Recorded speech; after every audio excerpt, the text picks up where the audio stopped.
to the WSSA Unleashed podcast, where we cover all things Shady Side Academy.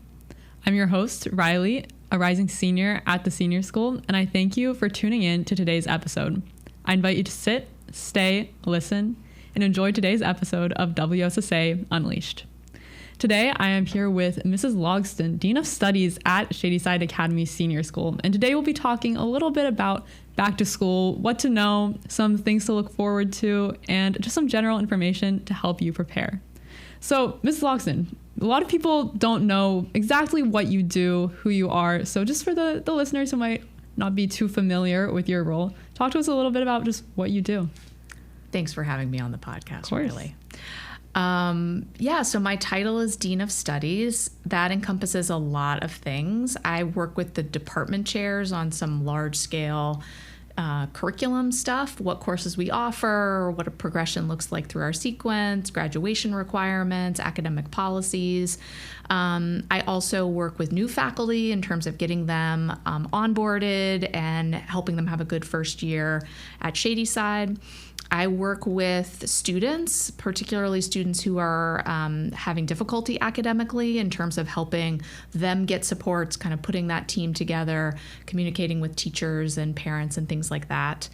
I oversee the creation of the schedule and the academic program. And then I teach one class of U.S. history to juniors, and I also have an advisory. That's impressive. That's a lot of work. Now, I think most students know you as the mastermind behind our schedule. So could you talk to us a little bit about that? What goes into making the schedule? Because it's a pretty big part of the Shady Side experience. Yeah, and it's a huge undertaking. So we have 475-ish students. The average student takes 6 classes. So it's building a schedule in which a student can take all of the core classes that they want. It's helping figure out where are we going to put particular electives so that they're available to students. And Ms. Cooper, who's the registrar, is really the schedule guru. So that is most of what she does in the late spring and into the summer, is figuring out which teachers are teaching what classes, what rooms they're going to teach it in. And then we have as a part of Veracross, which, is, how you log into the system, they have a scheduling software. So Ms. Cooper puts in all the information it needs to know. There are going to be 8 U.S. history classes, but there's only going to be 2 philosophy classes and 1 Pittsburgh history class. Puts all of the information in, students make requests, and then the computer helps create a schedule in which students get placed into courses. It's not perfect, and I think it's such a reminder that technology and AI and things like that are only so good at doing that work. And so Ms. Cooper then does a lot of work to help, the scheduler, for example, prioritizes a lot of things equally. So it might give a student, the art elective it wants, but not give them a history class at all, for example. And so she has to go in and manually work it so that students can get as many of those elective offerings as they want while still getting everything that they need in order to graduate. So that's a big undertaking for us. And it's really important to us and to Ms. Cooper in particular that as many students get as many of those requests as they want, because we know that's a lot of what makes Shady Side really special, is that we have, when you look at the course catalog, you're like, look at all these cool English, semester courses I can take when I'm a junior and senior. Look at all these cool performing arts courses, and students really have preferences about what they want to take. And so we try to accomplish as many of those as we can, knowing that we're not going to be able to fulfill every request. So we're recording this right at the end of July, and Ms. Cooper and I are doing the final work to get the schedule ready to be released.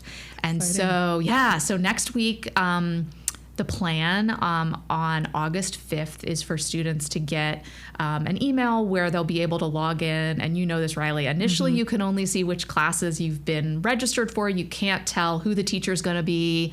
You can't sort of start thinking about, like, am I in all these classes with my friends? So you just find out what classes you've gotten into. And then the day before school starts, so August 25th, you'll get your full schedule, which will show you which periods they meet in. You'll be able to start talking to your friends. You'll see which teachers you have.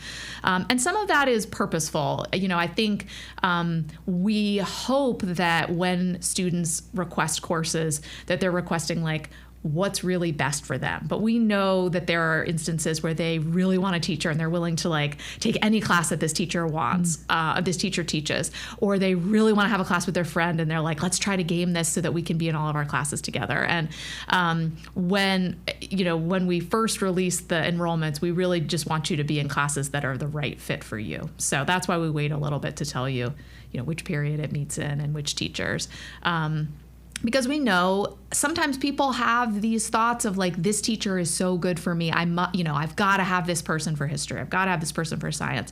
And when you actually get into another teacher's classroom, you might realize, I had no idea, but this teacher is a great match for me as well. So we want people to, be open to, we really don't have any bad teachers. And so we want people to be open to the way that the schedule takes them. Yeah. Well, now I know there are some loopholes through that, and because I've been in an experience where I have a friend, or maybe I'm the person who gets my schedule and says, oh man, I really wanted this other class, and I run to the registrar's office and say, is there any way I can change? So how does that drop add period work? And like for you, how complicated is that? And what are the timelines just for us senior school students to be thinking about? Yeah, so when students get their enrollments on August 5th, if you see something that's not on your schedule that you really wanted to take, please reach out immediately. It might be that we can move some things around and get it in. So you're definitely welcome to reach out then. And we do that drop add from, the moment it gets released through the beginning of school. So if you want to change a year-long class, you have a full cycle, so 8 school days to drop or add before your schedule is locked in. And for semester classes, you just have 5 days because semester classes are shorter. We don't want you missing a lot of content, so you have 5 days. So, and we definitely, what I would say the best thing that for students to do if you're going to email or if you're going to come in is to have ideas of other things that you want to take. So to have done some educating for yourself with our course catalog. So sometimes people are like, I just don't want to take this class. And you're like, well, what do you want to take instead? And so it's great if people can come in and say, this isn't my preference. Is there any way to make this other thing work? Tends to lead to more success than just like, get me out of this. Because then Ms. Cooper or I are sitting there like, okay, well, should we just read you every class that fits with your schedule? So I would say having ideas about what you want to take instead, or what's the most important thing in your schedule that you would never want to have change versus what are you feeling like, sometimes students are like, I don't care what history elective I take, but I really want to take this particular computer science course, or vice versa. So letting us know what's the most important priority to not change in your schedule can help us as we work with you on that. Now, over time, what have you seen as being the most common reason for dropping and adding a course? The most common reason for dropping and adding a course. This is a great question. I think sometimes people come in because they see a teacher's name and they have a reaction to it. They've heard from a friend, blah, blah, about that person, and they're, sometimes people come in and they have like unrealistic understanding of what they can fit into their schedule. So they're like, I want 6 really specific classes, each of which only have one section that meets. And you're like, well, the reality is that doesn't work. So I would say maybe the most common reason that students, want to change a class is, I don't know, sometimes people had a different idea. A lot of time has happened since you put those course requests in. That was a March for most people. So a lot of times things have changed. Sometimes we see seniors who have had some progression in their college process and are thinking about a different kind of college. And so they haven't thought about it since March, and all of a sudden they're like, oh, why would I have preferenced that, I guess. Mm-hmm. Makes sense. And then just in general, what are your thoughts on having a balanced schedule? Yeah, so I think this is, I'll say first, we're really lucky at Shady Side to have a wide range of people that go to school here. So there's no kind of one size fits all advice about like what the best schedule is. And I think that's important for people to remember, because sometimes people can get really caught up in like, well, so-and-so is taking 7 classes and, you know, they're also the captain of this team and they're really involved in this, you know, arts thing. Like, and I want to do all of that. And that's not right for everybody. So I would say, I think it's important for students to think about how the past year's experience went for them as they're planning for their next year's courses. So if you took, you know, 6 classes last year and during your busy athletic season, it was a lot and you're thinking, man, I don't know if I can tough it out through that again. Like maybe in that semester, you only want to take 5 classes. Or if you're looking back at last year and you're like, I loved my, you know, English classes so much, I'm wondering if I could double up in that. You know, so I would say just thinking about for yourself, how did last year go and how do I want to build on that or change things for next year? I would say the average kid at Shady Side takes the 5 core classes and 1 elective each semester. When you're a Form 3 student, one of those semesters is health, so you have a little bit less flexibility. But every year you really have more flexibility in your schedule. And as you probably know, Rhyley, by the time you're going to be a senior, most students only need their English class in order to graduate from Shady Side. So there's like, you know, so much flexibility, which, you know, the college counseling office's advice is typically like, yeah, but you should still stay in all 5 core subject areas. Fortunately, my course schedule's pretty full for this year. Yes. So I would say don't compare yourself to others and think about what has worked or hasn't worked for you in the past. It's good advice. Any senior school students listening, make sure to keep that in mind.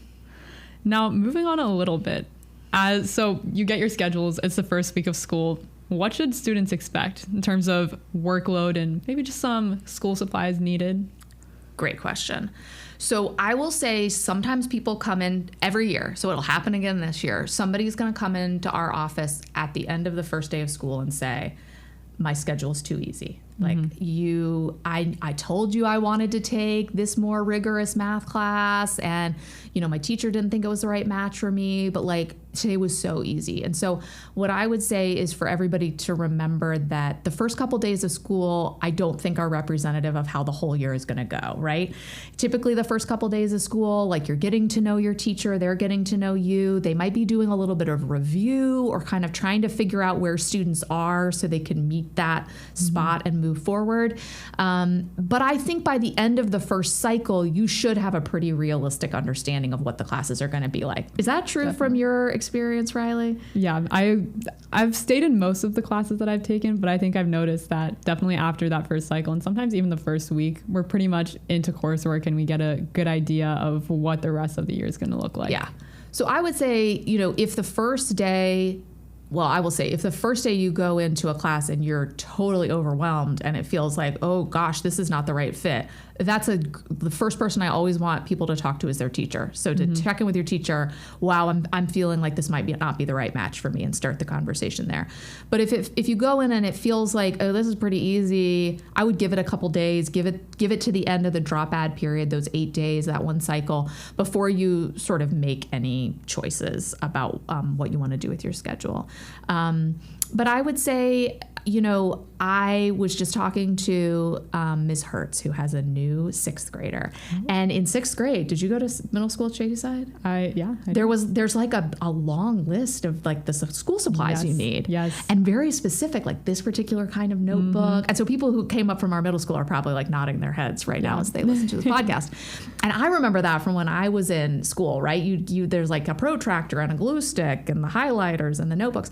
And at the senior school, we don't have a school supplies list that we ask people to come with. So we get that question, like, what do I need for the first day of school? And I think what we hope is that in middle school, whether you went to Shady Side or whether you went somewhere else, that you were learning a lot of the organizational strategies necessary to be able to keep your academic work organized. And so by the time you get to the senior school, you really have a lot of choice about how you want to organize. So I know there are some students that do like 1 3-ring binder for every class.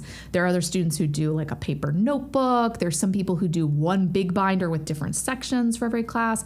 But I would say you should be really purposeful before school starts in thinking, how do I want to organize myself for this year, and buy whatever that is.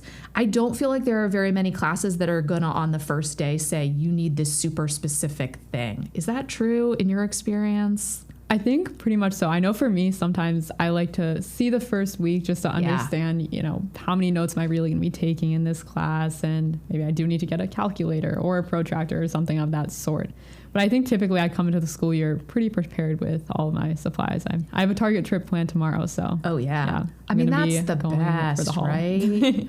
And I think if you come on the first day with just something to write with and something to write on, you could go do your Target trip after school on the first day once you kind of have a better sense too. Right. And I would say, I also think that students need to think about like, how am I staying organized in terms of like, do I want to have a planner? I know a physical planner like might feel like antiquated to some people, but I think it can be a really good way to stay organized. And if you don't want to do a physical planner, like how are you going to stay organized? I see students who have like sticky notes on their desktop of their computer, one for each class, where they keep track of it.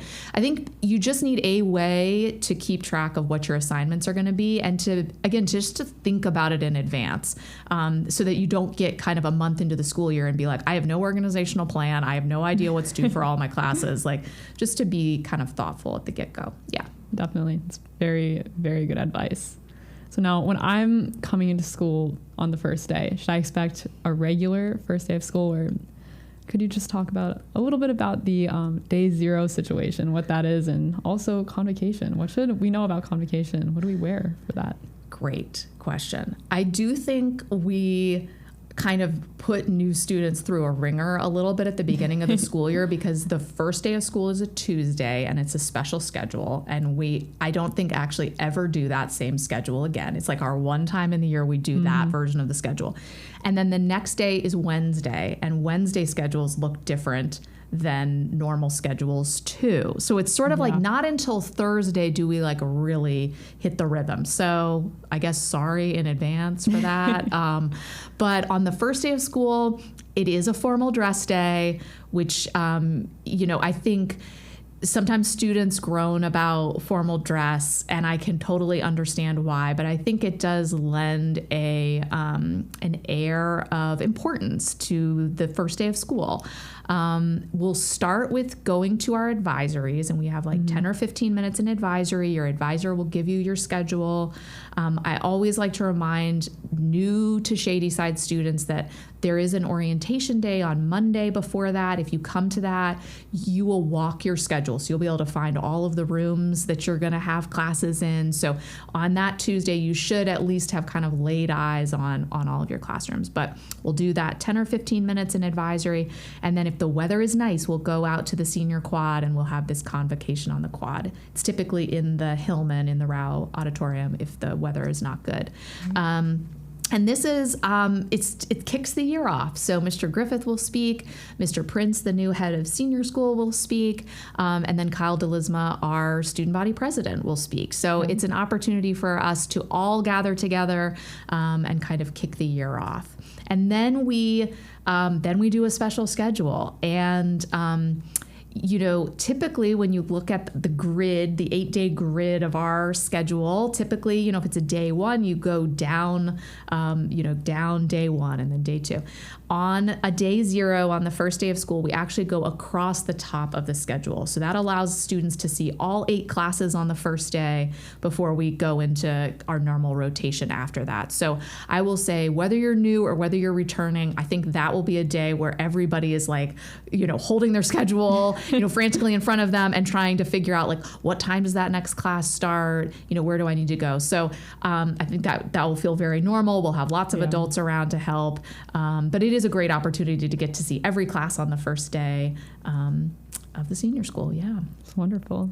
Now, thinking about convocation, I do know there's a little circumstance of a bagpiper that's typically there. I don't know how much you know about this situation, but I know about this situation. Could you tell me a little bit about that? Because I've experienced that every year I've been here. Yeah. Now, they might be parading me in. So I'm intrigued what the backstory behind that is. I can't speak to I could make up a like way back in 1883 there was a bagpiper in the but that would be made the up. Leprechauns of Shady Side. Yeah, that's good. We could start something. We should next podcast. We should have planned that before we got into this podcast.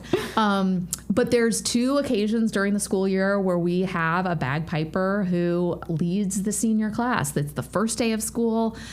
So if you're in forms 3, 4, and 5, grades 9, 10, and 11, you will just go and sit in your seats for convocation. But if you are a senior, form 6, you'll go to a special location, and then this bagpiper will play and process you in.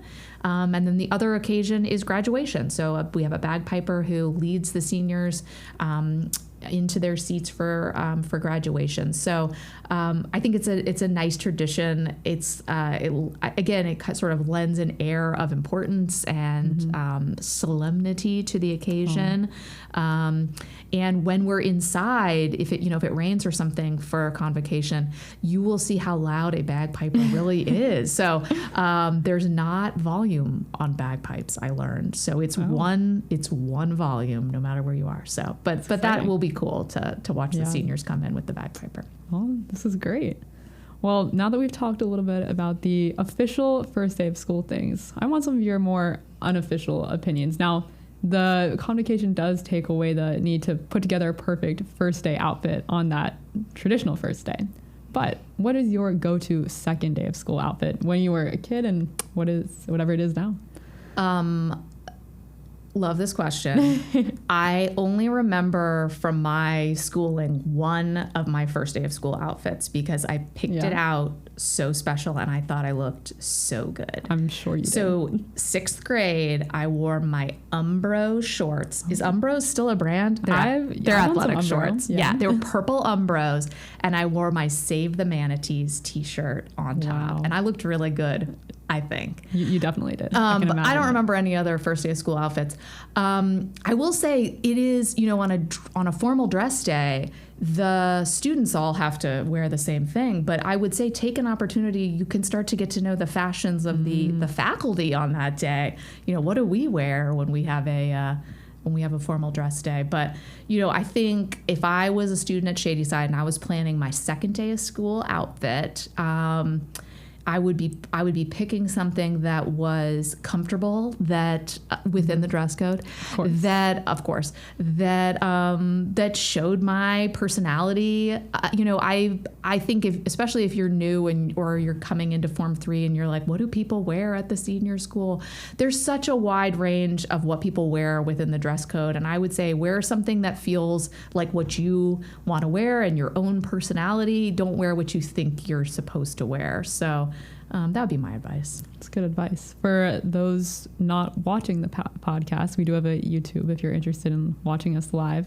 Logsdon is wearing a very nice blue skirt today that I enjoy. So if that tells you anything about her personality. Thanks. Very bright and vibrant. Thanks. And I think it's hot in Pittsburgh in August. Yes. So you gotta, sometimes you walk into a classroom and it's frigid cold, and sometimes you walk into a classroom and it's really hot. So you got to have your layers ready. That's very good advice. I can say that as a rising senior. Layers are important. All right, now, another big back to school thing that I think a lot of people have different opinions on is summer reading. Let's can we unpack this one a little bit? People have different opinions on. Yeah. Well, what we hope as an academic community here is that students will find a love of reading. Yes. That is our hope. And I will say, have I read great literature this summer? Sure. Have I read trashy literature this summer? Trashy books? Sure. I think we're hoping that that all of our students are going to become people who want to read, and through their English and history and other classes at Shady Side, find what kind of books appeal to them and interest them, and they'll keep reading them. Now, I will also say that I know that what adults think is good for students to read and what students actually want to read can be different things. we are trying to find things that we think you guys will be interested in. I would say, like, I hope that all students know, like, it is our goal that you find that our selections are ones that you find meaningful too. So every student should have read, or, time's ticking, guys, before the first day of school, 2 books this summer. One, which is the English department assigned and is based on your grade level for your English class.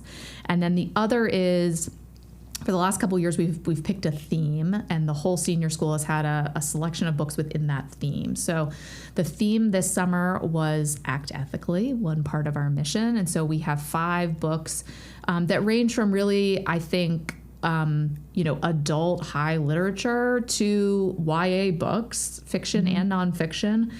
We have 5 options, all of which have some kind of ethical challenge or conundrum as a part of that. And then, like last year, we'll do one Thursday during that club time, we'll do a mandatory book club to talk about the book that students read. So I think more than half of students read the books that are assigned. I know that not 100% of students read the books that are assigned. So I think the amount is somewhere between 50 and 100%. And I would also say, like, there's audiobooks out there. And I count in my own personal life audiobook reading as real reading. So right, no excuses this year, senior school students. Let's get the reading done. Have you read any of these books? So I have read 4 of the 5 Acting Ethically books.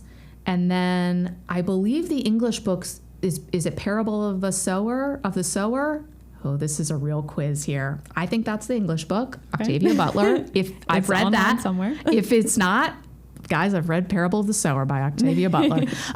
So yes, I have read Ms. Myers and I put together the summer reading list, the Act Ethically. I didn't know that was another responsibility that you have. Other duties as assigned, Rhyley. Yeah. But we both love to read, and so we put that list together, and so it is things that we enjoy and find meaningful. And one of the options for the Act Ethically summer reading, we're actually doing a optional faculty book club on, which is the Heaven and Earth grocery store. So heard a lot about that one. So I'm particularly looking forward to talking about that. Yeah. And for those of us students who maybe haven't chosen our summer reading book yet, what's your favorite? What would you recommend to us? I also am aware that one of the ways students choose which summer reading book to read is which one appears to be the shortest. So I will say Heaven and Earth grocery store, not the shortest one on the list. All right. But I won't pick favorites. I'll say they're all great options. Okay, that's a good answer.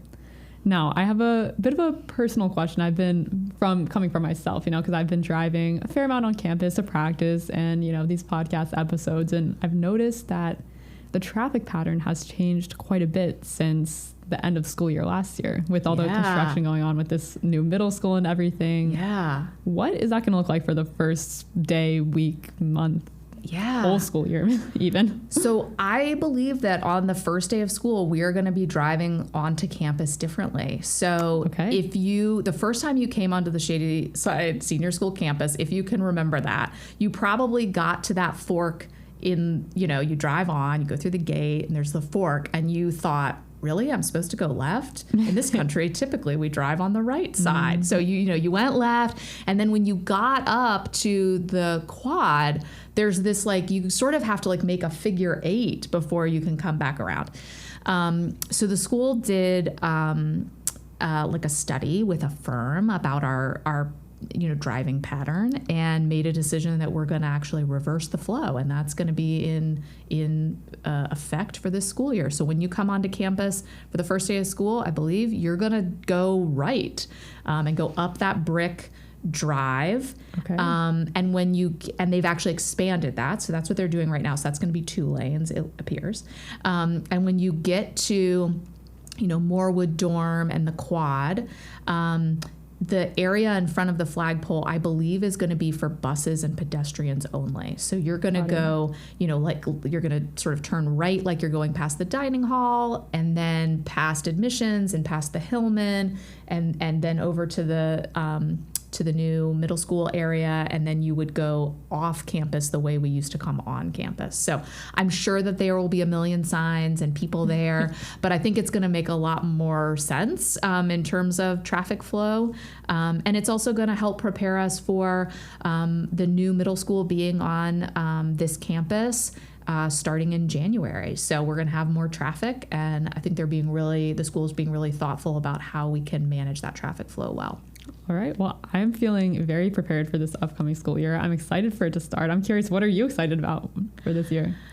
I'm really excited about having Mr. Prince as our new head of senior school. I've worked with him for the past couple weeks, and he has a great energy and seems like a really good human. So I'm looking forward to that. I always think the energy is really good as we get to the start of the school year. You know, you think about, we're going to have Steelers games on the weekends. The leaves are going to start to turn. You know, like, I know that nobody wants summer, probably. Most people don't want summer to go away, but I do, you know, to everything there is a season. So we're moving out of summer and into fall, which has a lot of really exciting things coming, including the new school year at the senior school. It's wonderful. Thank you so much for sitting down and talking with me today and giving your insight. It was great.